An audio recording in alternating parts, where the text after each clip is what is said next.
The champagne fountain sparkled under crystal chandeliers, but Alexandra Bennett couldn't take her eyes off the man standing awkwardly near the entrance, clutching his daughter's hand like it was the only lifeline he had left.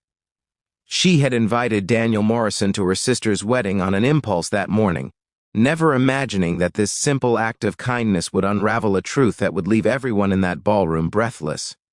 As the ceremony began and her sister Emily walked down the aisle toward her groom, Marcus Wellington, Alexandra noticed Daniel's face drain of all color.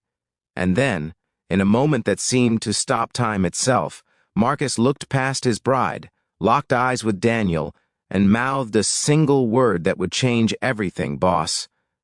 3 months earlier, Alexandra had been rushing through the rain-soaked streets of Boston when she nearly collided with a little girl outside a convenience store. The child, no more than 7 years old, was crying, her thin jacket soaked through. Beside her stood a man who looked like he carried the weight of the world on his shoulders. Daniel Morrison was 32 but looked older, his eyes holding the kind of exhaustion that comes from fighting battles no one else can see.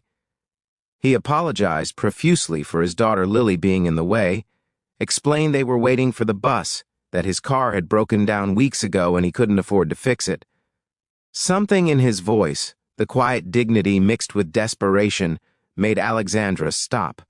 She was a billionaire who had built her tech empire from nothing, and she recognized that same fierce determination to survive in this struggling single father. If you believe in second chances, in the power of kindness to transform lives, please hit that like button, leave a comment below, and subscribe to this channel. Your support means the world, and it helps us share more stories that matter.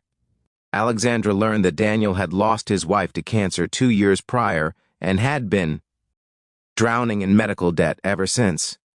He worked 3 jobs, barely sleeping, trying to give Lily a childhood that resembled normal.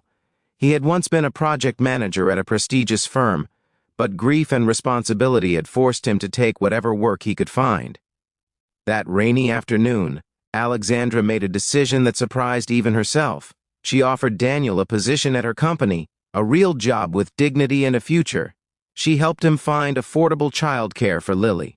She didn't do it for recognition or praise. She did it because she remembered what it felt like to have nothing, to fight alone, to wonder if tomorrow would finally be the day you broke. Over the following months, Daniel transformed. Not just professionally, though he excelled at managing Alexandra's community outreach programs, but personally. The light returned to his eyes.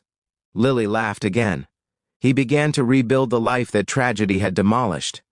Alexandra and Daniel became friends, the kind forged in mutual respect and understanding. When her sister Emily announced her engagement to Marcus Wellington, a man she had met at a charity gala just 6 months earlier, Alexandra was happy for her, even though something about Marcus had always felt rehearsed, too perfect. Emily was swept up in the romance, in Marcus's grand gestures and expensive gifts.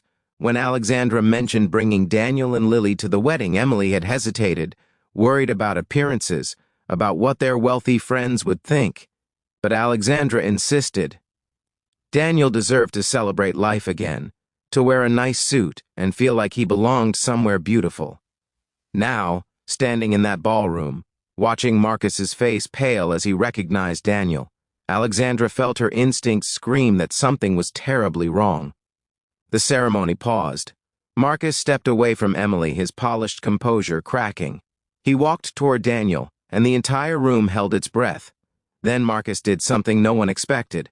He fell to his knees in front of Daniel Morrison, tears streaming down his face, and said loud enough for everyone to hear that Daniel had once been his boss, his mentor, the man who had given him his first real chance in the business world. Marcus confessed that he had been Daniel's protege at the firm before Daniel's wife got sick, that he had watched Daniel sacrifice everything for love and family.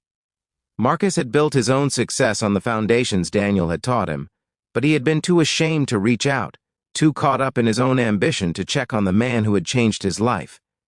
If this story has touched your heart, please take a moment to like this video, share it with someone who needs to hear it, and let us know in the comments how it made you feel. Emily stood frozen, finally understanding why Marcus had seemed so distant lately, so preoccupied. He hadn't been hiding secrets. He had been carrying guilt.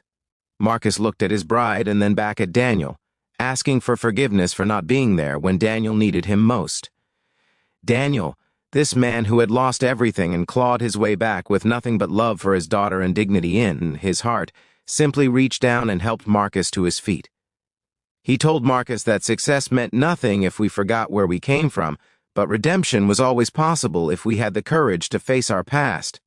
The wedding continued, but it became something different, something more real than any of them had planned. Before we close, please comment below with the words, "second chances," if you believe everyone deserves an opportunity to make things right. In the end, Marcus didn't just marry Emily that day. He recommitted to the values Daniel had once taught him. He offered Daniel a partnership in his investment firm, not out of guilt, but out of respect. Alexandra watched it all unfold and realized that her simple act of kindness in the rain had created ripples she could never have imagined. Sometimes the people we save end up saving us in return, reminding us that beneath titles and bank accounts, we're all just human beings trying to love, to matter, to be remembered for the good we leave behind.